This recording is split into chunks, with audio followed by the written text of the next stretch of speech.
नमस्कार मित्रांनो, रात्रीची नगरी या मराठी सत्यकथेच्या चॅनलमध्ये मी राजेश पाटील आपल्या सर्वांचं मनापासून स्वागत करतो. मित्रांनो, आज मी तुमच्यासमोर जी कथा सादर करणार आहे त्या कथेचं नाव आहे डबल धमाका. या कथेचे याच्या अगोदर आपण जे भाग ऐकले आहेत ते सगळे भाग तुम्हाला खूप आवडलेत. आता मी तुमच्यासमोर कथेचा पुढचा भाग सादर करत आहे. सतबाने जी नवी कोरी गाडी वापरायला काढली होती ते शोरूम पीस होतं, परंतु सतबाच्या मनामध्ये विचार येत होता, ज्यावेळेला मी गाडी वापरायला काढली होती त्यावेळेला थोडंसं तरी ऑइल लिकेज व्हायला पाहिजे होतं. ज्या खोलीमध्ये आपला कार्यक्रम झाला, ज्या खोलीमध्ये आपण ती गाडी वापरत होतो त्या बेडशीटवर थोडेसे लाल रंगाचे शिंतोडे उडायला पाहिजे होते, परंतु असं काहीच झालं नाही. त्याच्यामुळं सतबाच्या मनामध्ये थोडासा संशय आला. याच्या अगोदर हिचं कुठं काही झालं आहे की काय असं त्याला वाटू लागलं होतं, परंतु शांताबाईने त्याच्या मनातला तो जो प्रश्न होता तो अगदी सहजपणे घालवून दिला आणि तिने त्याला समजावून सांगितलं, पटवलं त्याला की कसं असते आणि काय नाही. आजकालच्या पोरी एक्झरसाईज करतात, सायकल खेळतात, पोहतात, एक ना अनेक कामामुळे त्यांचं ऑइल अगोदरच लिकेज झालेलं असतं. त्याच्यामुळं कार्यक्रमाच्या वेळेला तिथं लाल डाग पडणे किंवा फवारे उडणे असा प्रकार आता हल्ली तर बघायला मिळतच नाही. अगोदरच्या काळामध्ये तसं होतं, मुली सायकल खेळायच्या नाहीत, एक्झरसाईज करायच्या नाहीत, उठलं की आपलं घरचं काम ते पण अंग चोरून, आणि अंग चोरून काम केल्यानंतर कशाला ते डाग तर पडणार आहेत आणि ऑइल तर लिकेज होणार आहे. मित्रांनो, शांताबाईनं ज्या हिशोबानं सतबाला पटवून दिलं होतं, सतबालासुद्धा ती गोष्ट अगदी मनोमन पटली आणि त्याला वाटलं, हो बरोबर आहे बाबा, हिनं जे काही सांगते ना ते माझ्या लक्षात बसलं. नवी कोरी गाडी असूनसुद्धा मला थोडा संशय आला होता आणि अर्चीनंसुद्धा कबूल केलं. नवी कोरी गाडी, त्या गाडीचं उद्घाटन सतबाच्याच हातानं झालं होतं. त्या गाडीचं जे वरचं लेदर कवर होतं ते सुद्धा सतबानंच काढलं होतं. मित्रांनो, आता सतबा खूप थकला होता म्हणून त्यानं जेवायची फरमाईश ठेवली होती. शांताबाई गेली आणि तिनं जेवायला वाढून घेऊन आली. आता साहजिकच अर्चीसुद्धा तिला जेवण वाढण्यासाठी मदत करत होती. एकदा का जेवण वाढलं आणि परत त्यांचा पुढचा कार्यक्रम सुरू होणार होता. जेवण झाल्याच्या नंतर पुढचा कार्यक्रम लगेचच करायचं असं सगळ्यांनी ठरवलं होतं, परंतु सतबा मुलकीचा हुशार. तो तिला म्हणाला, अगं जेवण केल्याबरोबर जर कार्यक्रम लगेच करायचा म्हणला तर कसं शक्य आहे, थोडं तरी गॅप असायला पाहिजे ना, थांब जरा मी पान खाऊन येतो असं म्हणून तो निघून गेला. आता एवढ्या रात्री एवढ्या उशिरा ह्याला पान कुठे मिळणार आहे असं सुद्धा त्या दोघींना वाटून गेलं, परंतु त्यांना काही बोलता येत नव्हतं. अख्खी रात्र त्यांना जागायची होती. त्या इतक्या गाड्या जबरदस्त चालवायच्या होत्या म्हणून दोघी पण त्या गाडी चालवून घ्यायला ड्रायव्हरच्या पुढं करत होत्या. ड्रायव्हरनं अगोदर माझी गाडी चालवावी असं दोघींना पण वाटत होतं. मित्रांनो, त्या दोघींना जसं वाटू लागलं गाडी माझीच अगोदर चालवायला पाहिजे, तसं सतबाला पण ही गोष्ट लक्षात आली होती. मग सतबा पण थोडासा जोशमध्येच होता. सतबा बाहेर गेला. त्यानं गावामध्ये असलेल्या एका हॉटेलवर पान घेतलं. पान चगळत तो परत आला. आता त्याचे ते लाल रंगलेले ओठ बघून दोघीचा जोश पण आता एकदम वाढला होता, परंतु शांताबाई थोडी हुशार होती. तिनं ह्याच्या अगोदर भरपूर वेळेस करून घेतलं होतं. मग ती लगेचच अर्चीला म्हणाली, अगं अर्ची. जसं तिनं अगं अर्ची म्हणली तसा अर्चीला तिचा राग आला, परंतु आता दोघीजणी एकच बेड शेअर करतात म्हणल्यानंतर राग यायची काही गरजच नव्हती ना. दोघींमध्ये एकच ड्रायव्हर त्या ठेवणार होत्या, त्याच्यामुळे आता रागानं बोलणं किंवा रागानं बघणं हा विषय जवळजवळ संपुष्टातच येणार होता. मग तिनं तिच्याकडं मान वळून बघितली आणि म्हणाली, बोला साहेबीन. लगेच ती म्हणाली, अगं साहेबीन वगैरे म्हणायचं काही गरज नाही, बघ ना त्यांचे ओठ किती लाल झालेत. मग मी म्हणत होते, काय म्हणणार तुम्ही आता. तिचं बोलणं मध्येच अर्चीनं तोडलं आणि लगेच म्हणाली, तसलं मला काही बोलायचंच नाही बघा, आता मी घेणार म्हणजे मीच, हा ड्रायव्हर मला पाहिजे. माझी गाडी ज्यावेळेला शांत होईल ना त्यावेळेला मी तुमच्याकडे पाठवते त्यांना, परंतु आता मात्र मला पाहिजे ते. शांताबाई हसली आणि लगेच म्हणाली, हो गं बाई, मी पण तेच म्हणते. इतक्या वेळ तर तू गाडी चालवून घेतली होतीस, परंतु तुझी गाडी नवीन आहे. नव्या कोऱ्या गाडीला ड्रायव्हरसुद्धा खूप पसंती देतात आणि त्याच्यामध्ये आता मी खूपच रोळलेली आहे, त्याच्यामुळं माझी गाडी साहजिकच जुनी आहे. मला एवढं काही त्या गाडीबद्दल किंवा ड्रायव्हरबद्दल काहीच वाटत नाही. रोळलेल्या लोकांना काही वाटत नसतं, एवढं मजा मात्र घ्यायची इच्छा होत असते. झाड किती जरी जुनं झालं तरी त्यातला जो ओलावा जो असतो तो जातच नसतो. आता म्हणतात ना, चिंच किती पण जुनी झाली तर तिचा आंबटपणा जात नाही, तसाच प्रकार ह्याच्यामध्ये पण होता. मग शांताबाई तिला म्हणाली, मी पण तेच म्हणते गं, आता तूच घ्या अगोदर, तुझी गाडी चालवून घे. तुझी गाडी जेव्हा चालवून तो थकेल ना, त्यावेळेला त्यांना मी माझ्या गाडीवर बसून घेते. चालते वहिनी, धन्यवाद तुमचे, तुम्ही मोठेपणा घेतलात. लगेचच शांताबाई हसू लागली. ती लगेच म्हणाली, ठीक आहे बाई, तू जी म्हणतेस ना ते बरोबर आहे. आता घे तू अगोदर आणि बघू मग माझं. मग दोघी पण तयार झाल्या. जसा सतभाग त्या खोलीत येऊन अंगावरचे कपडे काढू लागला. आता गाडी चालवायची म्हणल्यानंतर त्याला त्याचा पेहराव तर बदलावाच लागणार होता. अंगावरचे कापडं त्यानं उतरवायला सुरुवात केली. तसं शांताबाई त्याला म्हणाली, मी एक काम करू का? लगेचच सतभा म्हणाला, आता काय राहिले काम करायचं, सांग काय करायचं आहे. तसं ती म्हणाली, मी जाऊन माझ्या खोलीमध्ये झोपते. ही नवी कोरी गाडी आहे, तुम्ही धक्केपर्यंत, तुम्हाला दम येईपर्यंत तुम्ही ही गाडी चालवा. ह्या गाडीचं सस्पेन्शन खूप मस्त आहे. पूर्ण रात्र जरी गाडी चालवलात ना, तुम्हाला थकवा येणारच नाही. ठीक आहे, तू जर म्हणतेस तर तसं पण जमते. परंतु आर्ची मात्र त्या गोष्टीला तयार झाली नाही. आर्ची लगेच म्हणाली, माझं म्हणजे तुम्ही सगळं बघितलं आणि मला मात्र तुमचं काही बघू द्यायचं नाही का? छे, असं काही नाही जमणार. जोपर्यंत माझी गाडी साहेब चालवतात ना, तोपर्यंत तुम्ही बाजूच्या शीटवर बसून राहायचं. माझी गाडी चालवतात आणि तुम्ही बघायचं. तुमची गाडी चालवत असली की मी बघणार. शांताबाईला आता होकार देण्याशिवाय काही पर्यायच नव्हता. ती म्हणाली, ठीक आहे बाई, चालू दे तुझी गाडी. मग सतबा लगेच म्हणाला, नुसतं बाजूला बसून भागणार नाही हो, सीट बेल्टसुद्धा लावला पाहिजे आणि अंगावरचे कपडे पण काढले पाहिजेत. जॉगिंगचे कपडे वेगळे, एक्सरसाइजचे कपडे वेगळे, ड्रायव्हिंगचे कपडे वेगळे, सगळ्या गोष्टी वेगवेगळ्या असतात. शांताबाई खुदकन मनातल्या मनात हसली आणि म्हणाली, आता हा माझ्या बॉलसोबत म्हणजे माझ्या चेंडूसोबत हा खेळणार आहे, हो ना?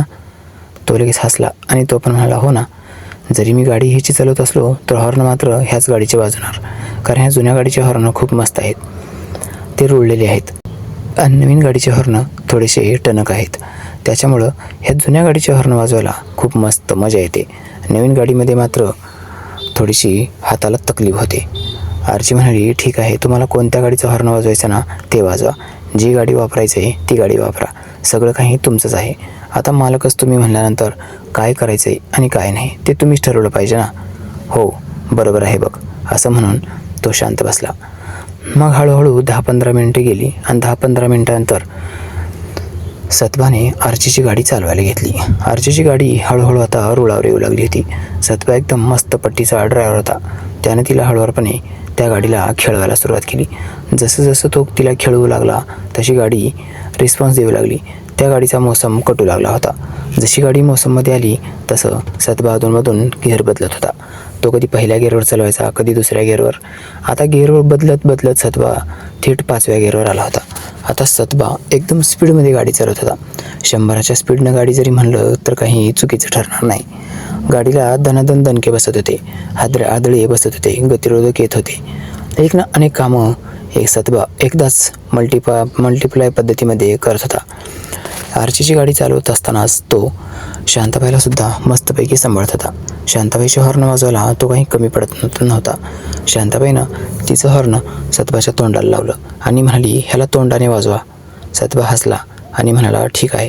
त्यानं तिचं ते हॉर्न तोंडात घेऊन तोंडाच्या साह्यानं चोखून तो हॉर्न वाजवू लागला. त्याला मस्त दाबू लागला, त्याची पिपाणी ओढू लागला.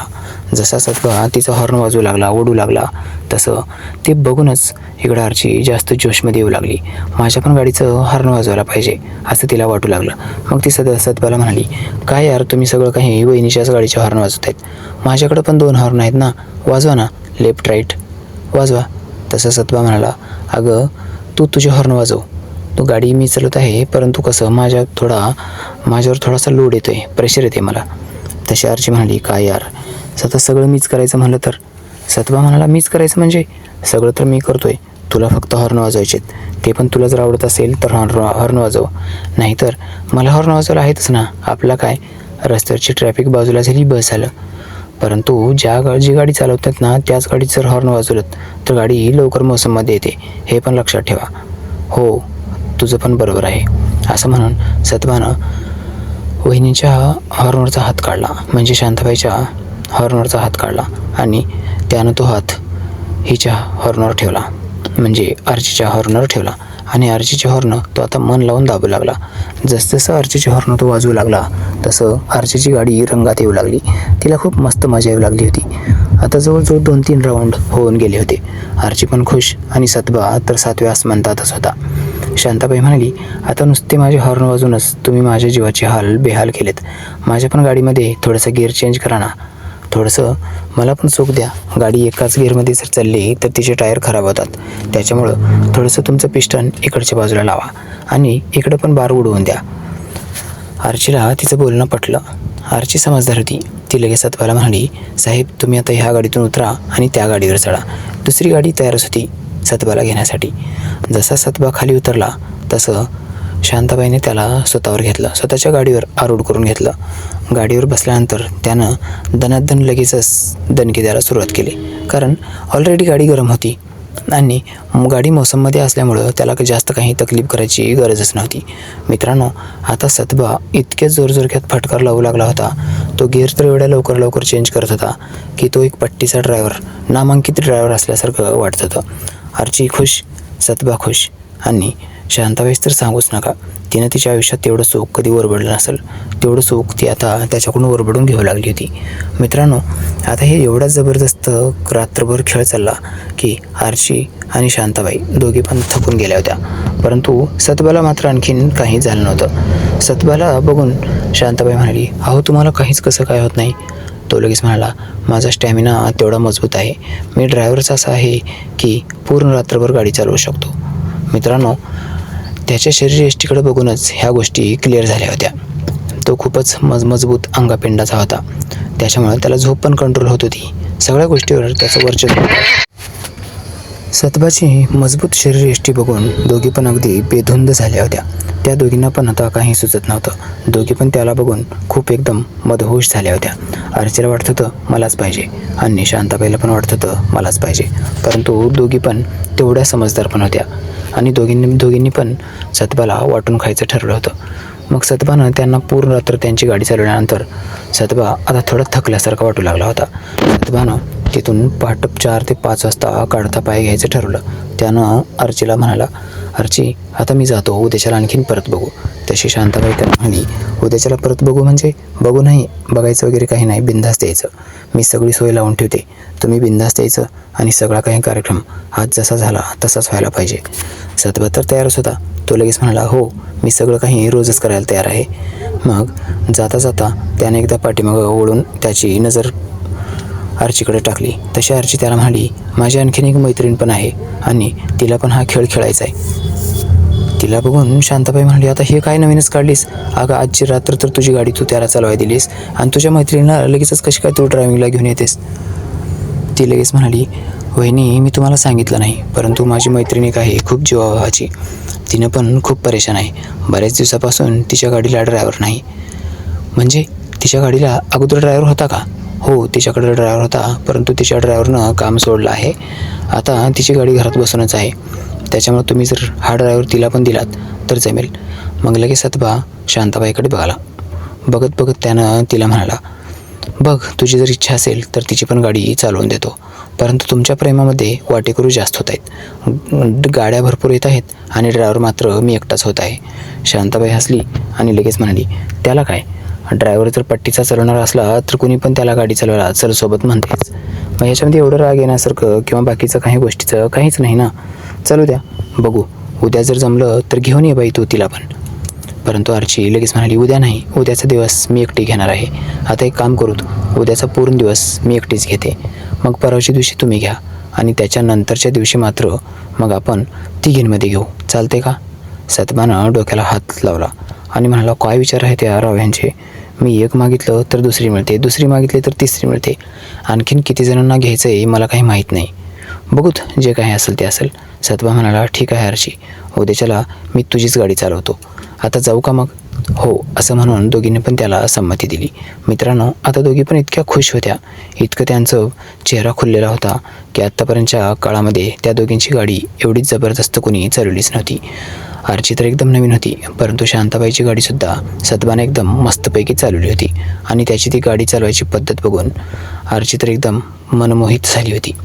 मित्रांनो, ही सदरील कथा एकदम सत्य आहे आणि या कथेचा आणखीन एक भाग मी तुमच्यासमोर लवकरच सादर करणार आहे. चला तर, तुम्ही चॅनलवर जर नवीन आला असाल तर चॅनलला सबस्क्राईब करा. कथा जर तुम्हाला आवडली असेल तर कथेला नक्की लाईक करा बाय बाय मित्रांनो. काही सजेशन पाहिजे असतील तर कमेंट करायला विसरायचं नाही. Bye bye. भेटूया कथेच्या पुढील भागामध्ये लवकरच.